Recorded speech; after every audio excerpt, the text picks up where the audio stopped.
Hello friends, मैं doctor Dwarka consultant psychologist. दोस्तों, क्या आप जानना चाहते हैं कि नो कांटेक्ट रूल के दौरान मेल साइकोलॉजी क्या होती है?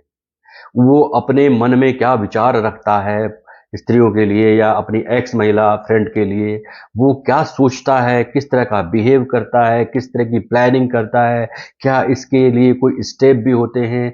अगर स्टेप होते हैं तो कितने होते हैं? और उन स्टेप्स में वो क्या क्या सोचता है या करता है? तो आज हम बात करेंगे 7 step of male psychology during the no contact rule. ये बहुत ही ज़रूरी और काम का टॉपिक है हर एक महिला के लिए, हर एक पुरुष के लिए, क्योंकि वो जानना चाहते हैं कि जब वो नो कांटेक्ट रूल अपनाते हैं या इस रूल को फॉलो करते हैं तो उसके पुरुष साथी के मन में क्या चलता है, कैसा बिहेव करता है और वो कैसे डिसीजन लेने लगता है और कितने स्टेप्स में गुजरता है। और यही सब इस वीडियो में हम बात करेंगे, तो ये वीडियो आपके लिए बहुत काम का है। शुरू से लेकर आखिर तक आप इसको पूरा देखें।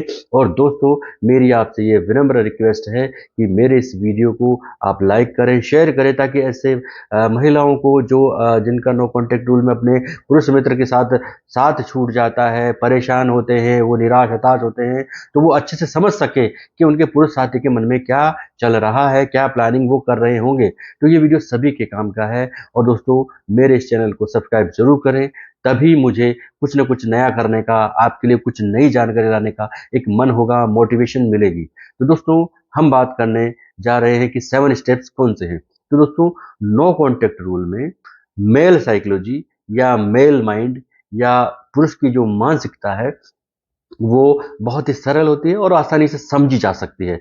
क्योंकि नो कांटेक्ट रूल में जब महिला साथी कम्युनिकेशन के सारे रास्ते बंद कर देती है तो पुरुष को संपर्क करने की इच्छा जागती है, उसको रुचि बढ़ जाती है, उसकी उत्सुकता बढ़ जाती है, उसमें क्यूरियोसिटी आ जाती है। और साइकोलॉजी में इसे ही रिवर्स साइकोलॉजी कहते हैं। और इस रिवर्स साइकोलॉजी के बारे में यदि आप जानना चाहते हैं तो मेरे वीडियो में आप मैं लिंक दूंगा, आप अच्छे से समझिए, देखिएगा। और दोस्तों, इस रिवर्स साइकोलॉजी तो इसको कहते ही हैं। और इसको एक इमोशनल जो है मैनिपुलेशन भी कहा जाता है। इसका मतलब ये एक तरह का इमोशनल मैनिपुलेशन है। और इसमें ये होता है कि अब जो पुरुष है वो अपनी महिला साथी से संपर्क करने के लिए अलग अलग तरीके आजमा सकता है या प्रयोग कर सकता है। और अब यदि अब भी पुरुष साथी अपनी महिला साथी के लिए वास्तविक भावना रखता है, केयरिंग की भावना रखता है, तो वो फिर नो कांटेक्ट रूल को पूरी तरह फॉलो करेगा, नहीं तो उसमें वो गड़बड़ कर देगा या उसको पूरी तरह फॉलो नहीं करेगा।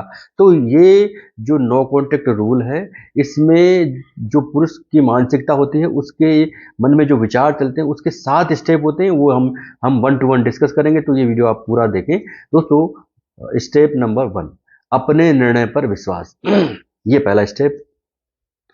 इस स्टेप में पुरुष को नो कांटेक्ट रूल के दौरान अपने निर्णय पर गर्व होने लगता है। वो कुछ दिन तक अपने आप को सही दिखाने का प्रयास करता है, उस प्रयास को भी वो दिखाता है सामने वाले दोस्तों को, खास करके महिला मित्र को। यहाँ तक कि वो अपनी सामान्य दिनचर्या को भी सोशल मीडिया पर दिखा देता है कि वो ठीक है, वो खुश है, वो अपने आप में नॉर्मल है, उसको कोई प्रॉब्लम नहीं है।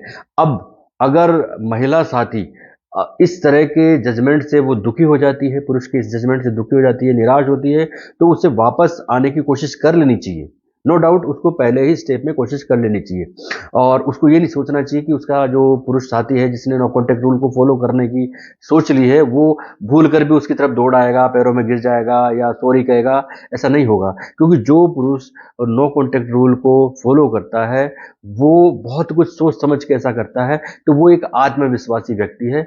वो सोचता है कि उसने नो कांटेक्ट रूल फॉलो करके सही किया है। और वो इस दौरान पार्टी भी करता है, वो छुट्टियों पर भी जाता है, वो अपने निर्णय पर गर्व करता है, विश्वास करता है, वो अच्छा फील करता है। इस तरह वो स्टेप 2 में जाता है। तो स्टेप 2 में उसे अपने एक्स की याद आने लगती है। यानी कि वो अच्छा सोचता है, पार्टी करता है, खुश रहता है, दिखाता है, लेकिन भीतर से वो उसकी कमी को महसूस करता है। तो एक पुरुष का जीवन इस स्टेप में आते आते एक तरह से व्यवस्थित सा होने लगता है। उसे लगता है कि उसकी महिला साथी उसके लिए अब परेशान नहीं हो रही है, उसके लिए रो नहीं रही है, और अब कोई संपर्क जैसी बात नहीं है। तो वो उसकी जो फीलिंग है वो नॉर्मल होने लगती है। और इस स्टेप में वो अनेक अनेक कारणों और संभावनाओं के बारे में सोचने लगता है कि क्योंकि अधिकतर महिलाएं एक्स को पाने की पूरी कोशिश करती हैं, लेकिन पुरुष उसे अपनी जीवन से उस नो कॉन्टेक्ट रूल का फॉलो करने के कारण दूर रखना चाहता है। और इस दौरान एक पुरुष को लगता है कि वो आम लड़की की तरह दौड़ेगी, रोएगी, उसके रिक्वेस्ट करेगी, कॉल मैसेजेस करेगी, लगातार करेगी, लेकिन बहुत बार ऐसा नहीं हो पाता। तो इस तरह के सेकंड स्टेप में वो बहुत अधिक सोचता है, विचारता है, यानी कि उसके उसके मन में बहुत सारे साइकोलॉजिकल पॉइंट चलते रहते हैं और उसको इस दौरान अपने एक्स की याद आती है। स्टेप 3 में वो अधिक उदास महसूस करने लगता है, क्योंकि स्टेप 3 में आते-आते उसको लगता है कि अब जो है वो हम दोनों में नो कॉन्टैक्ट रूल को फॉलो करने की स्थिति आ चुकी है और वो उसके कोई असर नहीं हो रहा है, वो रो नहीं रही है, वो गिड़गिड़ा नहीं रही है, वो आ नहीं रही है। तो यदि पुरुष के मन में अभी भी एक्स के लिए भावनाएं हैं, तो वो उदास महसूस करता है, क्योंकि वो उसके पास नहीं है। वो ऐसा कोई तरीका नहीं आजमाया, वो आए नहीं, वो रिक्वेस्ट नहीं करी, तो उसके मन में भावनाएं हैं, वो उदास महसूस करेगा, वो निराश महसूस करेगा, दुखी होगा, क्योंकि उसे अपने जीवन में उस एक्स की कमी महसूस होगी, 100% होगी। इसलिए वो अपने एक्स का ध्यान अपनी तरफ खींचेगा और वो कोशिश करेगा कि वो किसी न किसी बहाने से इस नो कॉन्टैक्ट रूल के पीछे का क्लैरिफिकेशन जाने, वो वहां तक मैसेज करे, किसी भी तरह से डायरेक्ट नहीं तो इनडायरेक्ट करे। और इस दौरान वो मैसेजेस कर सकता है, वो गुस्सा भी कर सकता है, वो गुस्से में भरे हुए मैसेजेस भी कर सकता है। ये वो थर्ड स्टेप में करता है एंड इसके बाद वो फोर्थ स्टेप में प्रवेश करता है। तो इस दौरान वो एक नए साथी की तलाश कर सकता है। वो जब नो कॉन्टैक्ट रूल को फॉलो करता है तो वो अपनी तरफ उसका ध्यान चाहता है, और जब उसकी तरफ वो महिला मित्र ध्यान नहीं देती तो वो नाराजगी दिखाता है, गुस्सा हो सकता है, वो एक बेहतर साथी की तलाश कर सकता है, यानी कि रिबाउंड रिलेशनशिप की तरफ जा सकता है। और वो ये दिखाना चाहता है कि मुझे तुमसे बेहतर दोस्त भी मिल सकता है, मैं एक तुमसे बेहतर महिला मित्र भी ढूंढ सकता हूँ। और वो उसका ध्यान भटकाने के लिए, अपनी मेंटल स्टेट को ठीक करने के लिए वो ऐसा करता है। और वो नो कॉन्टैक्ट रूल के दौरान पुरुष ऐसे जो है, इस तरह के जो अस्थायी तरीके हैं वो अपनाने लगते हैं, और इस तरह जो है वो स्टेप 5 में या 5th में प्रवेश करता है। और वो अब इस स्थिति का एक तरह से वो सामना करता है या मुकाबला करने के तरीके ढूंढने लगता है। लेकिन क्योंकि समय गुजरने के दौरान उसको लगता है कि मुझे रिबाउंड रिलेशनशिप करना चाहिए, वो नए साथी की तलाश करता है, वो सामने वाले को भी दिखाता है, अपनी योग्यता को दिखाने की कोशिश करता है, नाराजगी दिखाता है, या और किसी भावना के चलते वो रिबाउंड रिलेशनशिप में भी जाने की सोचता है।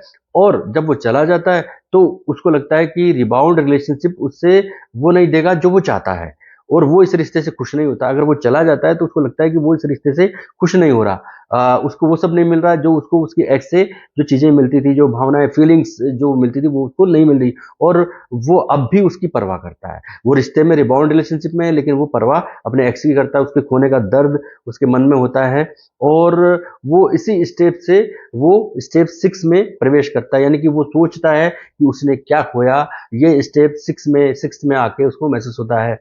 और स्टेप 6 में एक पुरुष जो है वो अपने लक्ष्य के, यानी कि एक तो वो नो कॉन्टैक्ट रूल के आखिरी तरफ बढ़ रहा है, महीना पूरा गुजर गया, या मान लीजिए कि 40 दिन हो गए, तो वो इस स्थिति में आ जाता है कि वो सोचता है कि उसने क्या खोया। तो वो एक पुरुष अपने लक्ष्य के करीब होने लगता है, और बहुत सारे उसके मन में सवाल होते हैं, जवाब उसके मन में होते हैं। उसे लगता है कि शायद उसकी गलती थी, उसका नतीजा वो भुगत रहा है, उसने अपने एक्स को खो दिया, रिबाउंड रिलेशनशिप में चला गया, रिबाउंड रिलेशनशिप में उसको वो सब नहीं दे रहा।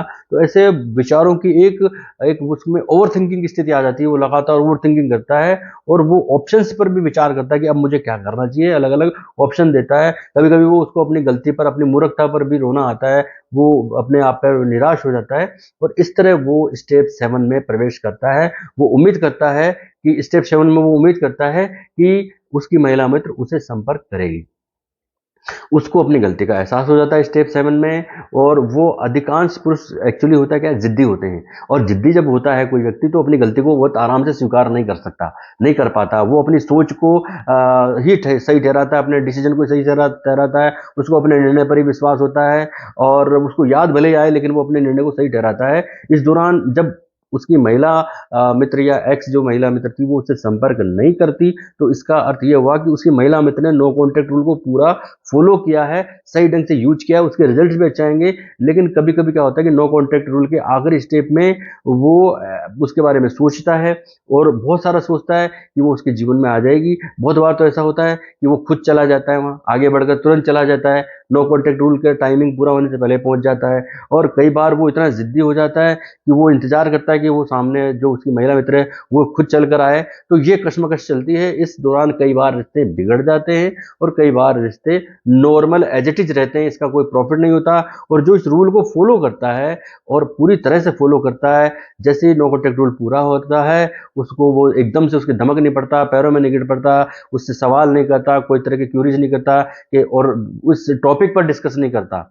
यानी कि वो कई लोग मिलते ही क्या है उस टॉपिक पर डिस्कस करने लग जाते हैं कि मुझसे ये गलती हुई, तुमसे ये गलती हुई, हमें ऐसा नहीं करना चाहिए। ऐसा ना करके वो अपने आप को नॉर्मल रखता है, बहुत आसानी से रखता है। तो इस रूल का फायदा होता है, नहीं तो इस रूल का फायदा नहीं होता। बहुत बार जिद्दी लोग तो परे ये सोच के बैठ रहते हैं कि वो मैं सामने आएगा और कुछ नहीं होता। तो ये 7 स्टेप होते हैं जो मैं दोबारा रिपीट कर देता हूँ कि उसे अपने निर्णय पर विश्वास होता है।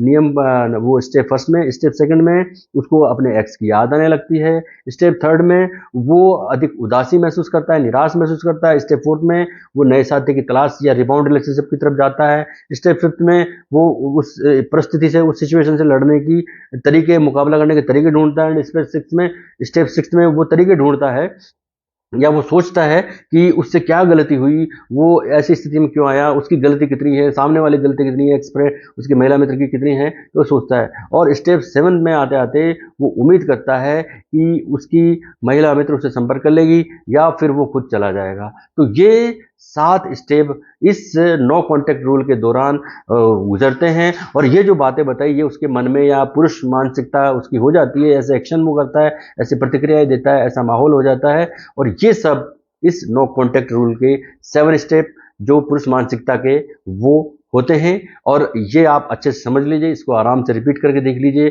और इससे संबंधित कुछ सवाल हो तो मुझे पुटअप करिए।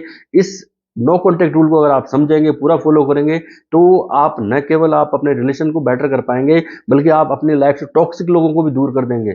जो जितने भी जहरीले लोग वो परमानेंटली भी कर सकते हैं आप इस तरह के रूल को अपना करके। ये एक बहुत ही साइकोलॉजिकल तरीका है और आप इससे इम्प्लीमेंट करके देखें। और दोस्तों मेरा ये वीडियो अगर आपको थोड़ा भी पसंद आया तो मेरे इस चैनल को फिर कह रहा हूँ आप लाइक कीजिए, शेयर कीजिए, ताकि जो भी निराश हताश जो महिला है, जो अपने एक्स को खोने का जिनको दर्द है, वो गम है, वो परेशानी है, तो वो उसको अपने आप को नॉर्मल कर पाए, वो सोच पाए कि क्या हो रहा है क्या नहीं हो रहा है, वो जान पाए। और दोस्तों आप मेरे इस चैनल को सब्सक्राइब जरूर करिएगा। धन्यवाद, नमस्कार।